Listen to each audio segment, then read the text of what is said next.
What's up, everybody? This is the Healing Kings podcast, and I'm your host, Drew Koss. And today, we're going to talk about why you should not become an entrepreneur as a man. This is going to get spicy, so stay with me.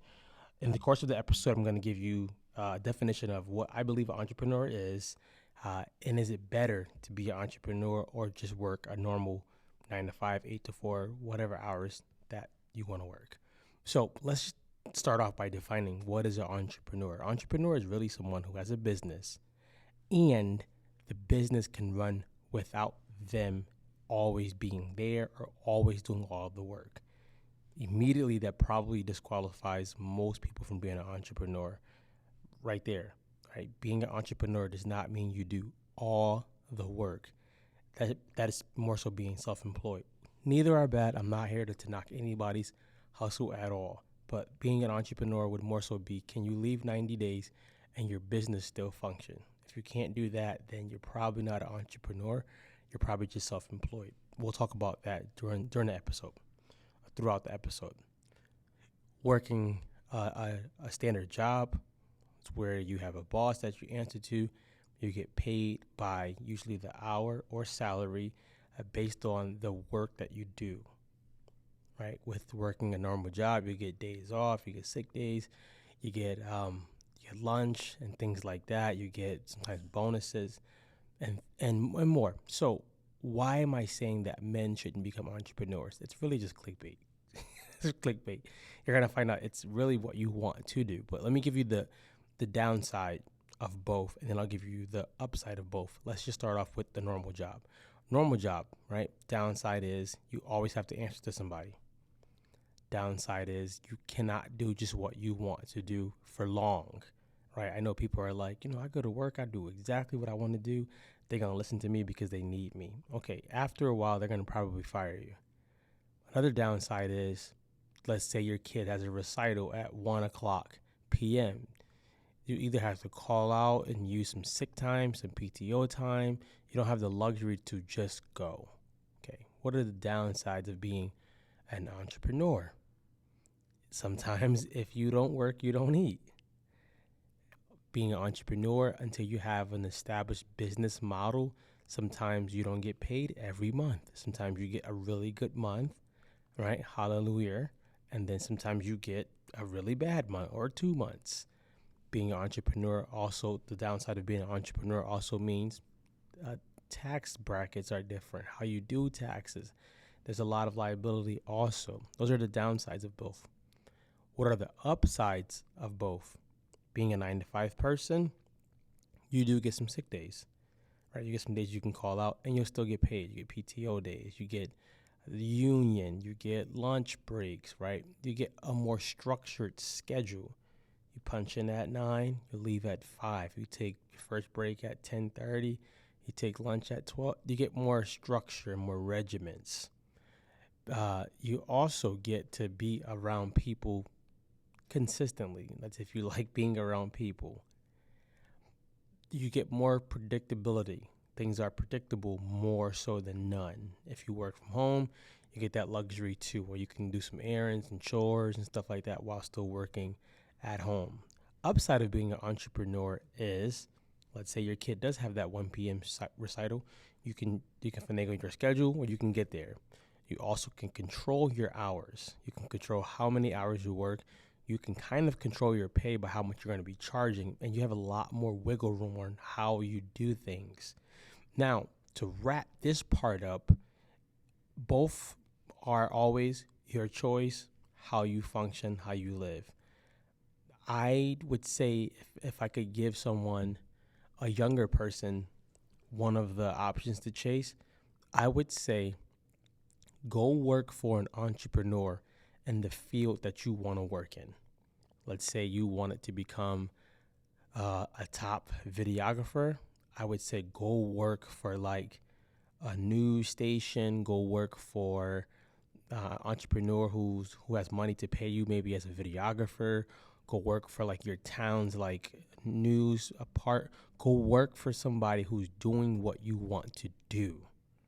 Right? It may suck a little bit. You may have a little bit of stress, extra hours, But what you're going to learn that most people never learn is the business of what you want to do. There's so much lessons that I learned being a fitness business owner that I did not know as a fitness trainer. Drastically different. If I knew what I knew now, I probably would not have become a trainer. I probably would have become a trainer or a business coach of trainers. They're totally different. Being a trainer or being what Michael Gerber would call being the technician means you're the person who does all of the work. That's not entrepreneurship. That's being self-employed. Then he talks about the next step is being the manager, where you manage the people doing the work. That's the step you want to get to eventually. Then the last step is being an entrepreneur, where you manage the managers who manage the people doing the work. Go read that book. It's called The E-Myth by Michael Gerber. Change your life. Change your life. But I would say for a younger person, go find someone somehow doing what you want to do and try to go work for them. And at times, if you're young, you probably don't have a ton of bills and you probably don't have kids. If it's a low-paying job, go do it to the best of your ability to learn the skills. Learn the skills, learn the character, learn what happens in business that you don't see on social media. Even if you're an older person, you want to get into a different field, I'd always say go try to learn about it on your off time, on the weekends. Alex Hermosi always says people who work a 9-to-5 job always talks about they don't have time off. And he says, you do have time off. It's called weekends. Go work the weekends. Something that I did is I wanted to learn how to work my camera and get better with cameras. I wanted to learn how to get better with seeing content from different people's eyes. So I put it out on social media. I just want to get better with content. I want to learn how to really master this thing and grow in it. And my man Bobby hit me up with an opportunity. He hit me up. He was like, hey, I got a spot on what I'm doing. It's a low entry type of spot, so it's not high paying right now, but you get to ask some people some questions who you're around. I did that. I was coiling cables the first game, and then the second time that I did that, I was able to actually get on a camera with very, very, very limited knowledge. As time went, I learned. I asked a lot of questions. Got a chance to connect with Media by Meech, to ask him a lot of questions. I did those things because I wanted to grow as an entrepreneur. Now, for me, I like being an entrepreneur and I hate it at the same time. I like it that I have the freedom to go to my daughter's recitals, go to do things a little different with my wife, daytime stuff. I can do things that are a little bit different without having someone tell me what I have to do. The opposite of it is until I have different business models, which I'm doing now. I'm showing you the behind the scenes.